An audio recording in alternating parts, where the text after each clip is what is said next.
ఇక కడపలో చూసుకుంటే కోవిడ్ సమయంలో అత్యవసర వైద్య సేవల కోసం రాజంపేట ప్రభుత్వ ఆసుపత్రిలో సుమారు 67 లక్షల వ్యయంతో ఏర్పాటు చేసిన ఆక్సిజన్ ప్లాంట్ ప్రస్తుతం నిరుపయోగంగా మారింది. సరైన నిర్వహణ లేక విలువైన పరికరాలు పనికి రాకుండా పోయాయని ఆరోపణలు వినిపిస్తున్నాయి. జిల్లాలో మళ్లీ కోవిడ్ కేసులు నమోదవుతున్న వేళ కూడా ప్లాంట్ను వినియోగంలోకి తీసుకురాకపోవడంపై విమర్శలు వ్యక్తమవుతున్నాయి. ఇదే అంశంపై మా కరెస్పాండెంట్ సుబ్బారెడ్డి మరిన్ని వివరాలు అందిస్తారు లైవ్ ద్వారా. చెప్పండి సుబ్బారెడ్డి. Good morning Kavya. ఏదైతే కడప జిల్లా రాజంపేట ప్రభుత్వ ఆసుపత్రిలో ఏర్పాటు చేసినటువంటి ఏదైతే ప్రాణవాయువుకు సంబంధించినటువంటి ప్లాంట్, ఆక్సిజన్ ప్లాంట్ నిరుపయోగంగా ఉందని చెప్పుకోవచ్చు. ఎందుకంటే 2020-21 ఈ సంవత్సరం మధ్య కాలంలో అప్పట్లో ఉండేటువంటి కరోనా కేసులు ఉండేటువంటి భయంకర సమయంలో, కరోనా కేసులు ఎక్కువగా ఉండేటటువంటి సమయంలో ప్రాణవాయువు అవసరమైనటువంటి నేపథ్యంలోనే ఈ ప్లాంట్ను రాజంపేట ప్రభుత్వ ఆసుపత్రిలో ఏర్పాటు చేయడం జరిగింది. దీనికి సంబంధించి అప్పట్లోనే ప్రజాధనం దాదాపు 67 లక్షలు వెచ్చించి ప్రాణవాయువుకు సంబంధించినటువంటి ప్లాంట్ ఏర్పాటు చేయడం జరిగింది. అయితే ప్రస్తుతానికి ఈ ప్లాంట్ నిరుపయోగంగా ఉంది అనేటువంటిది కూడా స్థానికులు ఆరోపిస్తున్నటువంటి పరిస్థితి అక్కడ కనబడుతుంది. 67 లక్షల ప్రజాధనాన్ని దుర్వినియోగం చేస్తూ నిరుపయోగంగా ఉండేటువంటి ఈ ప్లాంట్ను ఏదైతే సంబంధిత గుత్తేదారు ఎవరైతే ఉన్నారో, కాంట్రాక్టర్ ఎవరైతే ఉన్నారో, ఈ ప్లాంట్ని ఏర్పాటు చేసినటువంటి కాంట్రాక్టర్కు ఏర్పాటు చేసిన తర్వాత దాదాపు 2 సంవత్సరాల వరకు అతన్ని ఆ కాంట్రాక్టరే నిర్వహణ బాధ్యత అనేటువంటిది నిర్వర్తించాల్సినటువంటిది. ఆ మెయింటెనెన్స్ చేయాల్సినటువంటి ఆ గుత్తేదారు ప్లాంట్ ఏర్పాటు చేసినప్పటి నుంచి అప్పటి వరకు అటుపక్క తొంగి చూసినాడు అనేటువంటిది కూడా లేదనేది స్థానికులు ఆరోపణ చేస్తున్నారు. అయితే ఈ ప్లాంట్ ఏర్పాటు చేసినటువంటి 6 నెలల్లోనే సాంకేతిక సమస్య తలెత్తడంతో ఆ ప్లాంట్కు సంబంధించినటువంటి ఏదైతే ఆ ప్లాంట్కు సంబంధించిన డోర్లు కూడా క్లోజ్ చేసి లాక్ చేసినటువంటి పరిస్థితి ఉంది. మరి ఇన్ని లక్షలు ఖర్చు పెట్టినటువంటి ప్లాంట్ ప్రస్తుతానికైతే నిరుపయోగంగా ఉండడం అనేటువంటిది ఒక విమర్శలకైతే దారి తీస్తుంది. ఎందుకంటే ప్రస్తుతం జిల్లాలో కోవిడ్ కేసులు, కరోనా కేసులు ఒక్కొక్కటే పెరిగేటటువంటి నేపథ్యంలో ప్రస్తుతానికి ఇప్పటికే జిల్లాలో దాదాపు 8 కేసులు నమోదైనటువంటి పరిస్థితి. అంటే ఇలాంటి సమయంలో ప్రాణవాయువు ఎంతో అవసరం.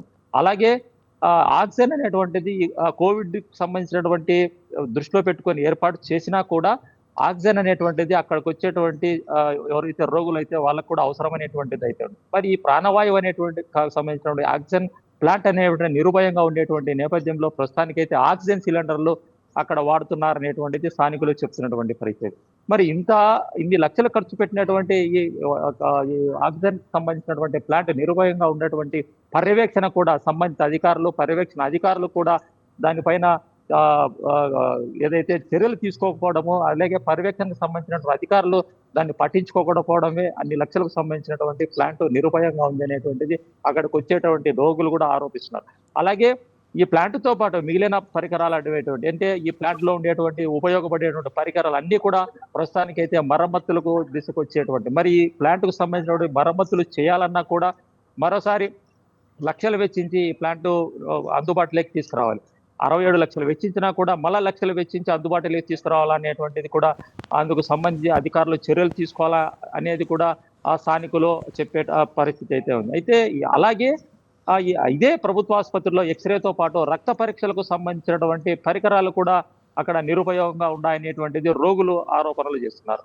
మరి నిర్వహణకు సంబంధించినటువంటి మెయింటైన్ చేసినటువంటి సంబంధిత అధికారులు ఎవరైతే ఉన్నారో వాళ్ళు చేసినటువంటి నిర్లక్ష్యం వల్లనే అటు ఎక్స్రే పరికరాలతో పాటు రక్ష పరీక్షలకు సంబంధించిన పరికరాలతో పాటు ఆక్సిజన్ ప్లాంట్ కూడా నిరుపయోగంగా మారిందనేటువంటిది అటు ప్రభుత్వ ఆసుపత్రికి వచ్చేటటువంటి వారు ఆరోపణ చేసే పాటు స్థానికులు కూడా విమర్శిస్తున్నారు.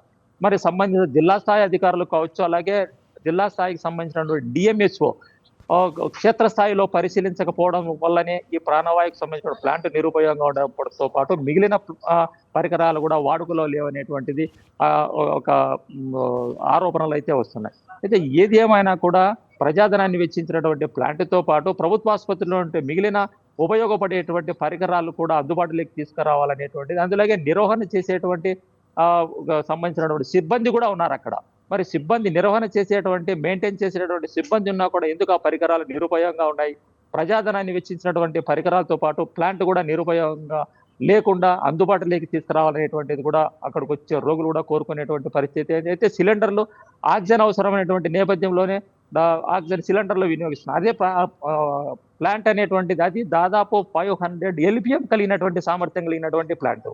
మరి ఇంత సామర్థ్యం కలిగినటువంటి 500 LPM సామర్థ్యం కలిగినటువంటి ప్లాంట్ ఆ, ఎంతమంది రోగులకైనా అటు కరోనా కేసులకు సంబంధించినటువంటి కావచ్చు, అత్యవసర చికిత్సకు వచ్చేటటువంటి రోగులకు కావచ్చు, వీరందరికీ ఉపయోగపడేటువంటి ఇలాంటి ప్లాంట్, ప్రాణవాయువుకు సంబంధించినటువంటి ప్లాంట్ నిరుపయోగంగా ఉండేటువంటి ఉండాదనేటువంటిది కోవిడ్ సమయంలో ఇప్పుడు పెరిగేటువంటి కేసుల నేపథ్యంలోనే అది అందుబాటులోకి తీసుకొచ్చినట్లయితే కోవిడ్ బారి నుంచి కోవిడ్ ఏదైతే సోకినటువంటి వ్యక్తులకు ఉపయోగపడేటువంటి విధంగా, అలాగే కోవిడ్ కేసులకు సంబంధించిన అక్కడికి వచ్చేటువంటి బాధితులు ఎవరైతే ఉన్నారో వాళ్ళందరికీ ప్రాణవాయు అందించి కోవిడ్ నుంచి ఉపశమనం కలిగించేటువంటి విధంగా ఉపయోగపడే ఈ ప్రాణవాయుకు సంబంధించిన ప్లాంట్ సంబంధిత అధికారులు అందుబాటులోకి తీసుకురావాలని, దానికి సంబంధించినటువంటి ఏదైతే ప్రస్తుతానికి ఖర్చు అయ్యేటువంటి నిధులు కూడా వెచ్చించి ఆ కోవిడ్ బారినతో పాటు మిగిలిన వాళ్ళకి కూడా ఉపయోగపడే విధంగా చర్యలు తీసుకోవాలనేటువంటిది స్థానికులతో పాటు అక్కడికి వచ్చేటువంటి రోగులు కూడా ప్రశ్నించేటువంటి పరిస్థితి కావచ్చు. అలాగే రోగులు కూడా